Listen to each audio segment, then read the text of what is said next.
Всем привет, это опять я. Опять крабалка. Ну вот уже, думаю, заметно по вот этой зюзьге из бадминтонной ракетки. С утра почти не было сработок. Вот на этой лунке сработка была, я тут пилился, но краб оторвался. Сейчас вроде снова пришел.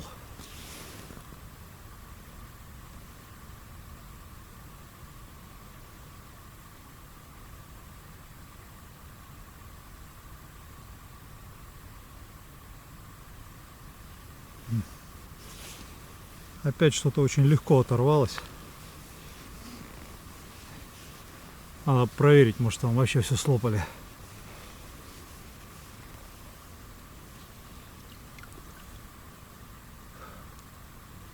Ну, вскрыли селедку так хорошо.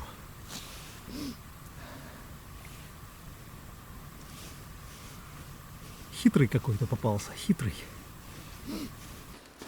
Вот какая толщина льда на всю длину ножовочного полотна. Сначала идет лед, потом прослойка такого смерзшегося снега, потом снова лед. И это начало сезона, это первые крабалки. Что же будет дальше-то, а?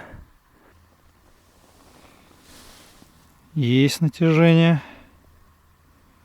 Кто-то там ко дну прилип и отпускает потихоньку.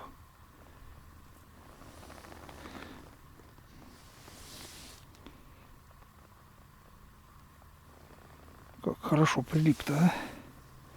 О, отцепился, пошел ко мне навстречу. Багорик.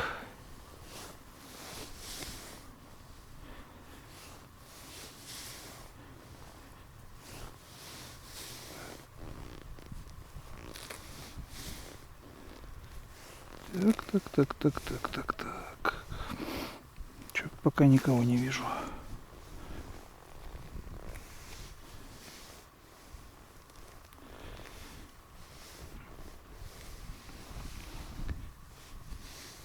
О, вижу. Ай ты, зараза! И хороший. Прям вот под лункой отцепился. Лапами пошевелил. Ты смотри, а. А селедку почти не поел. Так, пузо и вскрыл. И все. Приличный размер был. За полтораху так визуально. Ай-яй-яй-яй-яй-яй. У меня пока улов невеликий. Всего лишь один крабик. Я его сначала вовремя в воду не положил, он у меня замерз и помер. Вот поэтому у меня вот так вот задница вздулась. Потом я его положил в воду, но бедолагу уже было не спасти. Его держат живым, чтобы мясо хорошо отлипало от панциря. Вот народу сколько. Везде люди. Он там ближе к берегу активно бурится, но краб в целом не особенно крупный. Я здесь бурюсь плохо и мало, но я жду чего-нибудь покрупнее. Вон сколько глаз хватает люди. А вон там дальше в море такие битые торосы, что вообще бесполезно даже соваться туда. Хороший сегодня денек. И в меру холодно, и в меру солнца, и ветер не сильный. У этой же лунки вот у меня 10 минут назад краб сошел прямо подо льдом. И сейчас опять тут кто-то неплохо так держится. И шевелит лапками. Я прям чувствую движение. Так, оторвался от дна. Самое время кочергу окунуть. Может, в этот раз он подойдет немножко поближе к кочерге. И можно будет его подхватить. Так. Интрига. Тот самый, не тот. Ну, это, конечно, все субъективно, но вот по весу, мне кажется, даже что-то побольше. Потому что до этого вроде так сильно в руку не давило.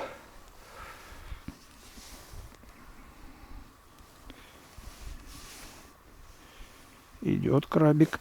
Ах ты, давай, давай, давай, давай, давай, давай, давай, давай. Прям под самой лункой убежать хотел. Начал отцепляться так резво. Фух, успел поддернуть. Тот же самый размер и стиль поведения тот же самый. Попытаться отстегнуться прям под лункой. Кто-то ему на дне одну клешню оторвал. Что-то вот второй краб у меня. И все какие-то увечные и колечные. Ну, разумеется, самец, треугольный животик. Полезай сюда. Тут хорошо.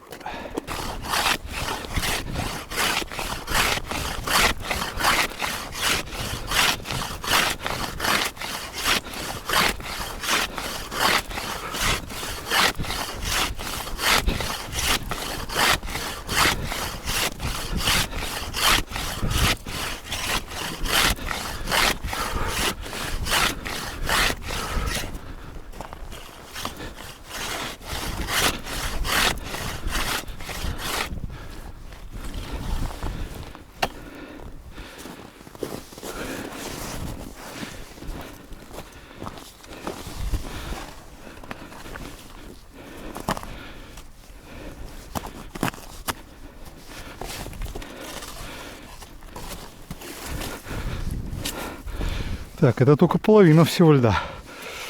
Лед опять слоеный. Тут там еще остался кусок. А вот и он. Фух. А не, еще какие-то кусочки. Как весело, да? Да, полны закрома. Честное слово.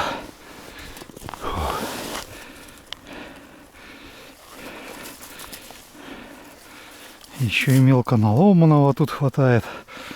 Да, обычно нам Магадан присылает лед получше и потоньше к началу сезона.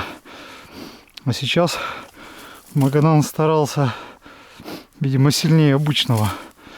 И наморозил много, и разогнал с ветром сильно, что они все поторосились. Шучу, конечно же. Это здесь уже наш местный циклон все наторосил. Ну, вроде натяжечка есть. Просто всегда, когда проверяешь лунку, чувствуешь натяжку.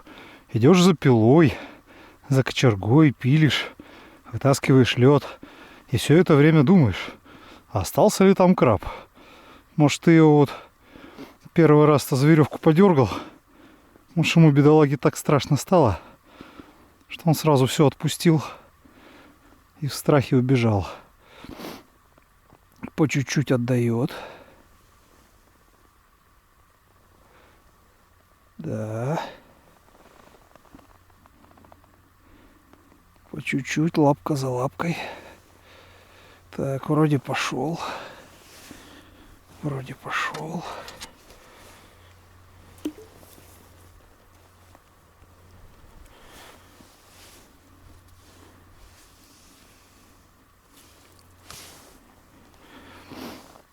Навес достаточно увесистый.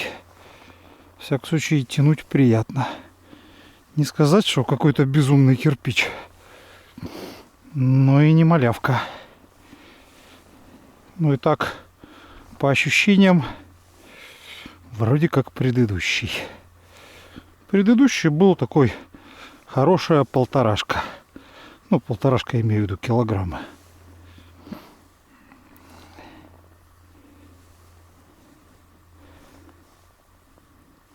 Так. Ой-ой-ой-ой, хороший крабик идет. Вот как всегда, батарейка садится в самое ненужное время. Крабик уже готов был сваливаться, но его чуть-чуть не пустила леска. И я дальше багориком доработал. Отличный самец с шикарнейшей клешней. Не скажу, что прям, ну, вообще крупняк. Фух, но и не мелочь. Вообще не мелочь. Да, убежал. Подходил лунку проверять. Сидел, пропилил, вытащил пенек, очистил от шуги, А, он все. Убежал. О! Теперь понятно, почему он убежал. Он просто все доел. Кусочек скелетика оставил. Какой молодец. Вроде кто-то держится. И потихонечку отдает наживку. О, по-моему, оторвал его. Но идет как-то не очень тяжело. Идет легко. Поэтому, если это краб, то размер от среднего к мелкому, наверное. Что-то на большого не тянет.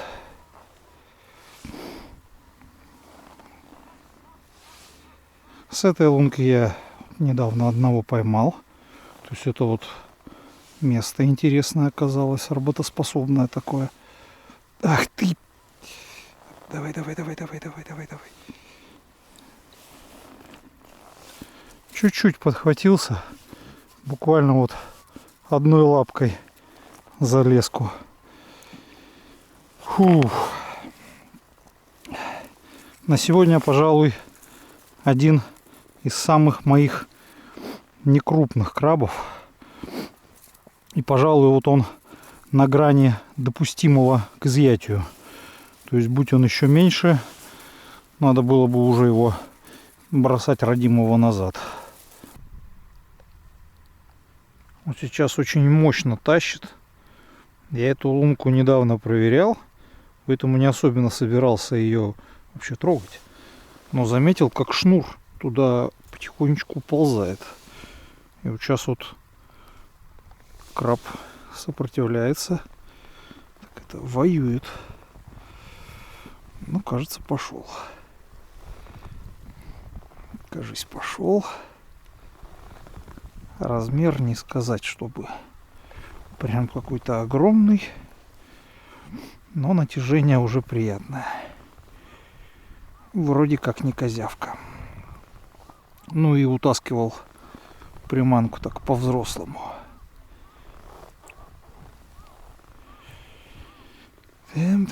Скоро его уже станет видно, по идее. Сначала обычно видны белые части его. Вижу белые части. Ух ты. Ух ты. Ух ты. Фух. Сорвался. Но я его выковырял. Приличного уже размера самец.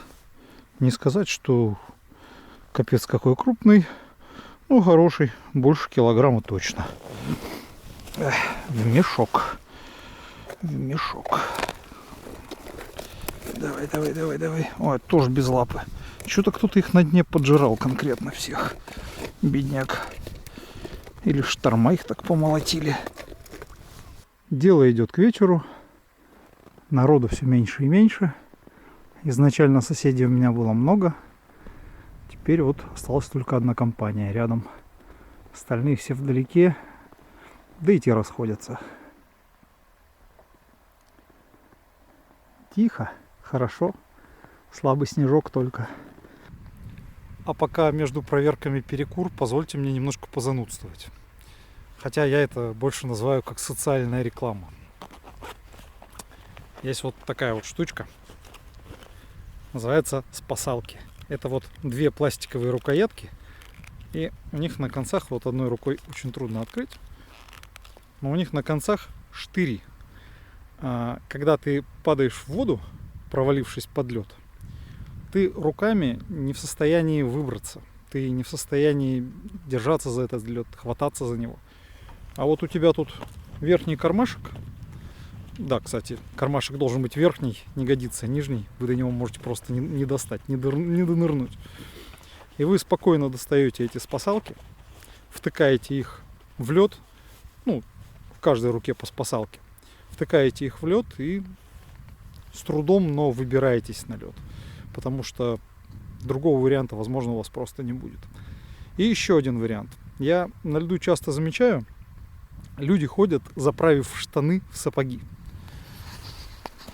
Вот как делаю я. У меня штанина поверх сапога. С начала этого сезона я проваливался уже, раза 3, по-моему. И каждый раз я оставался сухим, потому что пока вода вот тут вот идет, ты успеваешь уже из воды выскочить, и у тебя все сухо. То есть ты просто даешь этим себе несколько секунд на то, чтобы остаться сухим. Штанина может быть любая, даже тряпочная какая-то, там, не особенно там непромокаемая, но она вот именно какое-то время держит. Просто если вы в сапоге уходите под воду, там, в снежную кашу, пусть даже не глубоко по колено, но у вас уже полное голенище воды залилось. Вы уже не рыбак. Поэтому такая простая предосторожность, она, раз, сохраняет ногу сухой, и, два, она дает вам немножко, плавучести. Поэтому, когда вы проваливаетесь куда-то, вас вот эти сапоги с запасом воздуха внутри будут поддерживать. То есть это еще один плюс. Можно пойти дальше, как я. Вот на мне костюм, вот этот вот, это Alaskan Cherokee. Это костюм поплавок. У него вот в спине, там в плечах, в боках вшиты такие элементы плавучести. К нему вот в комплекте штаны. Вот на штанах вот здесь элементы плавучести. Сзади на заднице. Я на рыбалке просто постоянно, поэтому для меня это такая уже, необходимая спецодежда. Вам, если вы на рыбалке раз в месяц, вполне хватит спасалок и штанов, одетых на сапоги. А такой костюм, я в нем уже 2 года хожу.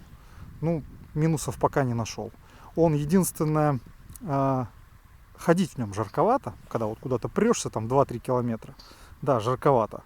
Но зато когда придешь, его и ветром не пробивает. И вот эта пена, она позволяет лечь в нем, полежать на льду, едва ли не подремать, когда устал. Поэтому вот такой третий элемент защиты, уж тут кому как. Мне нравится. Поэтому берегите себя. У нас тут история повторяется. Вот только я здесь краба поймал, который утаскивал наживку вот с этой самой лунки. Прям я говорил, веревка поползла. Сейчас веревка поползла опять. Причем да так ловко. О. Опять. О, у меня ее прям вот из рук тащит. Господи, что там за паровоз? Что там за паровозище? Так, ладно. Клиент дозрел. Хочет есть. Ух ты, как узелок-то прям под это в сторону утащил. Обычно такие голодные самки и некрупные крабы. У меня что-то еще за всю историю я не помню, чтоб вот у меня так волок крупняк. Ничего себе натяжение. Крупняк обычно просто спокойно садится на наживку и спокойно ест. Он ни о чем не беспокоится. А маленький беспокоится, что у него что-то отберут, поэтому бежит с ней прятаться. Так, это что-то непорядок. В щель, что ли, затащил? Прям, вообще.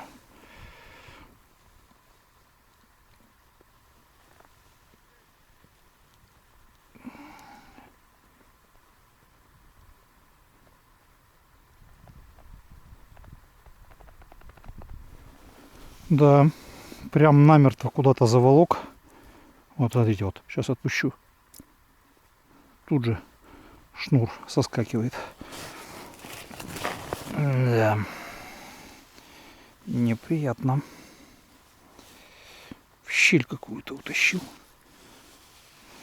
Чертяка. Да, я без краба, наверное. Вот мне бы еще ловушку сохранить.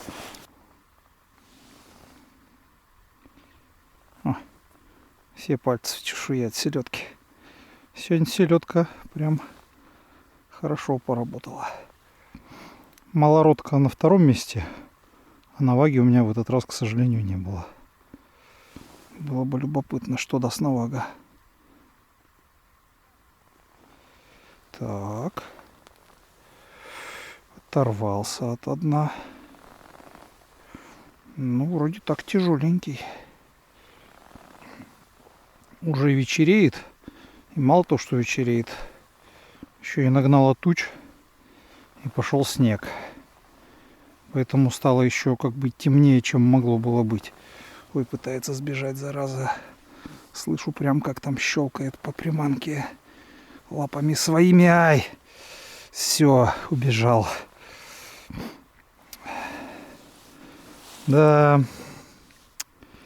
Поматросил и бросил. По весу был приличный. Ну, полторашечка как минимум. Да, народ потихоньку убегает.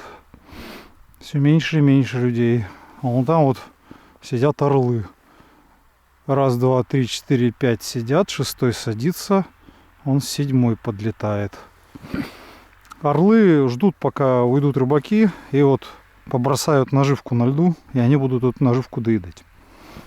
Пошел уже снимать ловушки. И как это зачастую бывает, самая последняя ловушка — сработка. Кто-то держится. Уже, как вы видите, солнце закатилось. Стремительно темнеет. Снег идет.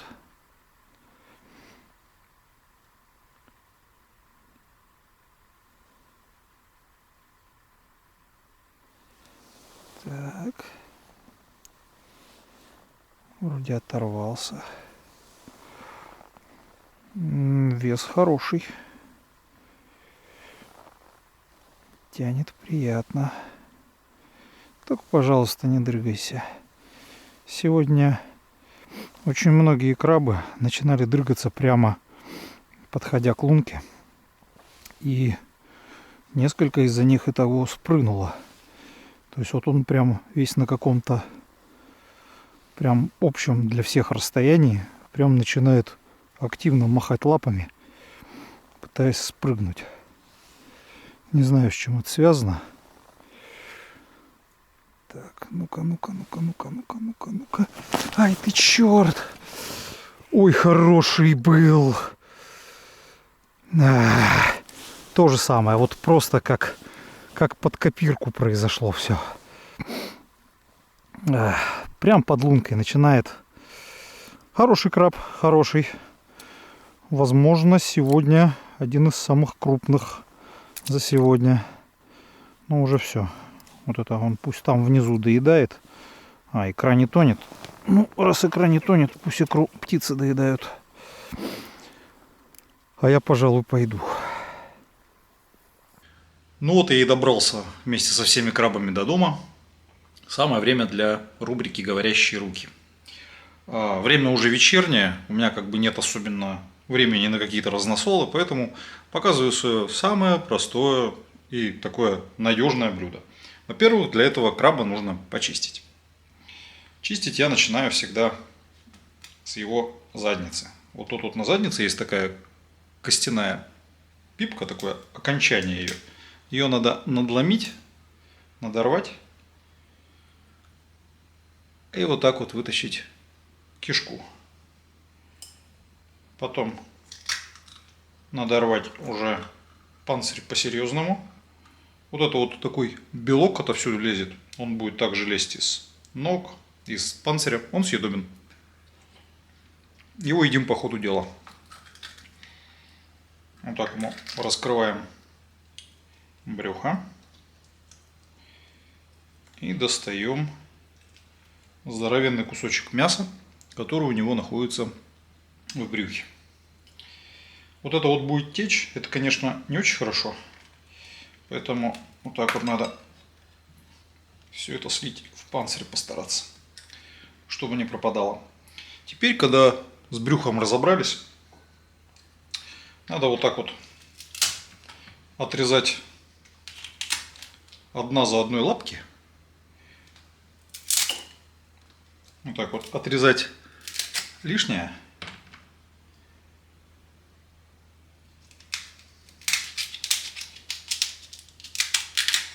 Вскрывать их повдоль.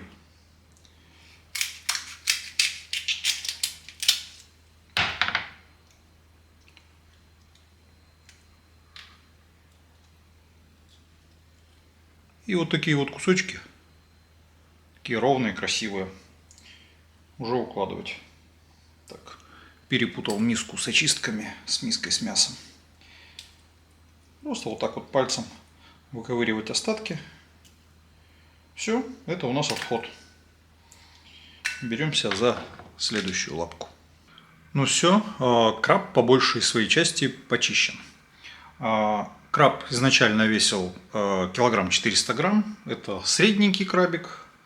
С него вышла вот такая вот миска мяса. Здесь веса, по-моему, чуть больше 300 грамм. Помимо того, мясо еще осталось вот здесь. Это так называемая роза краба, то есть то место, откуда растут лапы. И вот тут еще осталась знатная жижа. Теперь блюдо готовится очень просто. Правда, дома на меня смотрят за это блюдо косо и криво. У меня вся семья предпочитает просто крабовое мясо есть. А я ем вот эту вот розу и перемешиваю с содержимым панциря. Так называемая печень. Но здесь помимо печени вот плавают такие здоровенные светлые бляшки. Ну, это я называю белок. Но он и на вкус как белок в яичнице. Это тот вот белок плюс жир, который выстилает панцирь краба изнутри. Я все это просто бабахаю в рис. Вот так вот. Выглядит, может, немножко неприглядно. На вкус сливочно-крабово и плюс горьковато. Ну вот, горечь – это печенка. Если вы будете вот так вот варить камчатского краба, ну, я вот знаю, там на Западе, там, какая-нибудь Москва, продают камчатского краба живого. У камчатского краба печень на вкус дрянная. Поэтому печень вот вкусная. Это вот колючий краб, он же королевский, волосатый четырехугольный и апилио. Поэтому дерзайте. И сверху в тарелочку с рисом и печенью, вот так вот из розы. Она вот тут просто в таких гнездах мяса находится. Просто вытаскиваю мясо сверху. У нас это мясо продают в магазинах, его называют лапша. Потому что оно вот такое вот, все как лапша получается. Оно такое бесформенное, поэтому в магазинах оно самое дешевое. Что-то вот, по-моему, 1500 за килограмм, что ли. Теперь я могу с уверенностью сказать, что никакая часть краба не пропала даром. То есть все, что можно есть, будет съедено. Вот здесь вот печень, жир и роза. Вон там в миске лапы. Остались только очистки и жабры, и все. То есть ни очистки, ни жабры не едят. Ваши дальнейшие действия очень простые. Добавить сюда немножко зеленого лука. Теперь здесь горячий рис, роза краба. Здесь печенка, крабий жир, зеленый лук. Все это перемешать. Если вам кажется, что там недостаточно соли, а крабовое мясо, вот когда сварится, оно достаточно соленое, поэтому можно особо с солью-то и не перебарщивать. Но если вам покажется, что соли недостаточно, лучше налить какой-нибудь соленый соус, например, соевый. Блюдо готово к еде. Я, допустим, вот по-рабоче-крестьянски не заморачиваюсь, ем просто так из тарелки. Но если к вам пришли гости и хочется пустить пыль столбом, так сказать, то можно подавать вот так вот в крабовом панцире. Крабовый панцирь, конечно, даст 100 очков блюду. Тем более, когда есть понимание, что краб еще сегодня ползал по дну и думал о каких-то своих крабьих делах. Вот такая вот красота с колючечками. Ну-ка.